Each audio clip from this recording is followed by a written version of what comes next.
Hunter quickly slipped into the closet, making sure not to be seen by Mrs. Abernethy.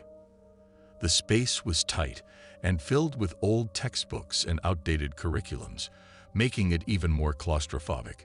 He reviewed the instructions his friend Nate had given him. Go into the yoga room, enter the closet on the far side, and go down the hallway. Hunter held his light tightly as he made his way to the other side of the room.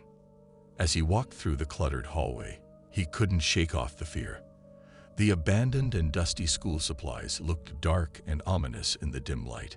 He knew that if he was caught, he'd be in big trouble, so he decided to keep the purpose of his exploration a secret. Although he was filming, he couldn't post the video anywhere without the risk of getting caught. He would only show people he trusted in person, so the word would spread without arousing suspicion. At the end of the room was a hole in the wall. It was the exact same shape and location as Nate had described to him.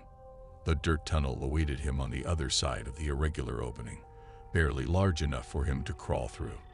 Hunter hesitated, wondering if the whole thing was just a prank, but decided to take a chance and crawl into the tunnel.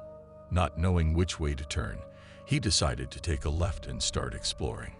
The tunnel was dark and eerie, with an occasional spider scurrying by. Hunter tried not to be scared but couldn't help feeling uneasy as he ventured further into the unknown. He briefly considered turning back, but he was determined to see this through to the end. Despite his fear, he continued to follow the tunnel, taking each turn as it came. The tunnel seemed endless, and he felt like he was drowning in the darkness, with his video light barely illuminating 3 feet ahead. Finally, Hunter found what he was looking for, another hole in the wall that didn't lead to a closet. This one opened up into a hallway that was dark, musty, and crumbling. He knew he had found it. As he walked down the hallway, he half expected some kind of monster or crazy person to suddenly appear. To calm himself down, he started speaking to an imaginary audience, pretending to vlog. He spoke about the rusted lockers and how he must be the first person to have been there in ages. He walked through the locker room and finally stumbled upon the abandoned pool. The dark secret of Mulberry High. There were various rumors as to why the pool had been abandoned, from a drowning incident to health hazards. However, the most likely reason was the inefficiency of having an underground pool for classes and events coupled with outdated equipment. Nevertheless, the rumors persisted, with some suggesting more sinister uses for the abandoned pool, such as Mr. Lockheed's satanic sex dungeon or a secret experiment on kids. It all seemed like comedic bullshit in the fluorescent lights of the main level, but down in the darkness of the abandoned pool, it felt like a very real possibility. Hunter approached the edge of the pool, navigating through the splintered tiles and cracked pipes. A drop of water hit his head, and he looked up to see missing chunks of the ceiling and collapsed pillars. Despite the hazardous surroundings, he continued to document everything with his camera, talking to his imaginary audience. As he walked, he stepped over the edge of the pool and fell 8 feet into the deep end, his foam shattering on impact. The pain shot through his legs, and he screamed out in agony. The pain in his legs was unbearable, and Hunter knew he couldn't stand. His left calf bone was jutting out, and he felt like he was dying. He tried to grab his foam, but only found shattered glass. Panic set in as he realized there was no way out. He hadn't told anyone where he was going, and no one knew he was down there. The school administrators wouldn't even know where to look, as teachers weren't supposed to talk about the place. The structure and piping hadn't been maintained or checked in over 60 years, so there was little chance anyone would find him. Hunter screamed for help, hoping someone would hear him. He yelled until his throat was raw, but there was no response. For hours, he lay there in the dark, shaking and sweating from the pain in his legs. He tried to climb up the wall of the pool with his bare hands, but the concrete was too rough, tearing the skin off his fingers and nails. He eventually gave up and collapsed against the wall, crying uncontrollably. But Hunter refused to give up. A rational mind took over, and he began to plan his escape. If he could crawl to the ladder on the other side of the pool, He could pull himself up and crawl back through the tunnel, into the closet, and back to the yoga room.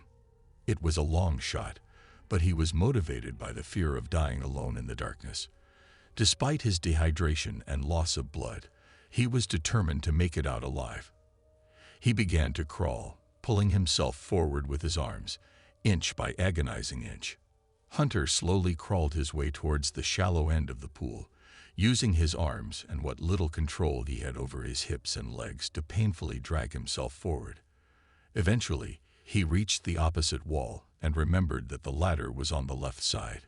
With as much haste as he could muster, he followed the wall until he found the ladder. Finally, he felt a glimmer of hope as he grabbed onto the rungs with his scabbed fingers.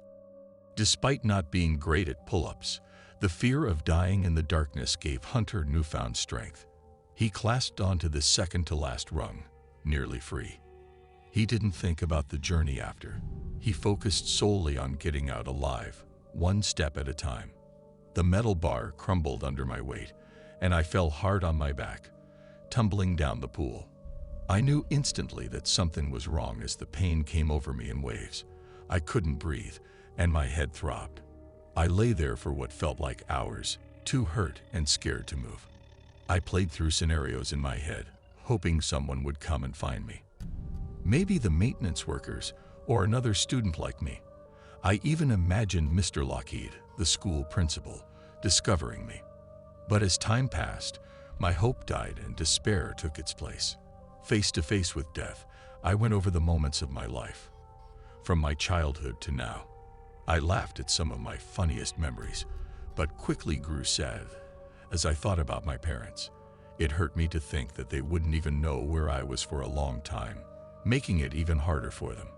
I drifted in and out of consciousness, barely dreaming. When I finally woke up, I was next to my friend, Nate. I screamed at him, telling him we needed to get help, but he told me to go to the yoga room, enter the closet on the far side, and go down the hallway. I was almost delirious with anger and fear, trying to hit him before realizing I could barely move. Suddenly, my father's face appeared before me, scolding me for making such a terrible mistake.